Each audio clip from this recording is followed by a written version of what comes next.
नमस्कार बोलतोय या विशेष सेगमेंटमध्ये आम्ही दररोज एका ज्वलंत विषयावर राज्यभरातील मतदारांना काय वाटतं हे दाखवण्याचा प्रयत्न करतो।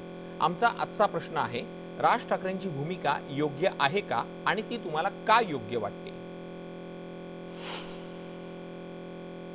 एकदम योग्य वाटली मला आणि मला असं वाटते की भविष्यात नरेंद्र मोदी साहेबांसोबत मिळून ते भारताला एक विकसित भारत करण्यासाठी एक खूप उत्तम आणि महत्त्वाची भूमिका निभावणार आहेत। त्या मनसे पक्षाच्या स्वतंत्र चिन्ह आहे रेल्वे इंजिन, तर त्यांनी कोणासोबत तरी गठबंधन करून त्यांच्यासोबतच गठबंधन करून मनसेचे उमेदवार उभे करायला पाहिजे होतं। जो विकासाचा विजन मोदीजींनी 1947 पर्यंत विकसित भारताचा दृष्टिकोन ठेवलेला आहे आणि त्या दृष्टिकोनाला पाठबळ कुठेतरी या माध्यमातून आपला काहीतरी खारीचा वाटा असावा असा राजसाहेबांना जर वाटलं असेल आणि त्यांनी ती भूमिका कालच्या गुढीपाडव्याच्या मेळाव्यामध्ये घेतली असेल त्याचा मी या ठिकाणी एक सामान्य मतदार म्हणून मी त्या घोषणेचं स्वागत करतो।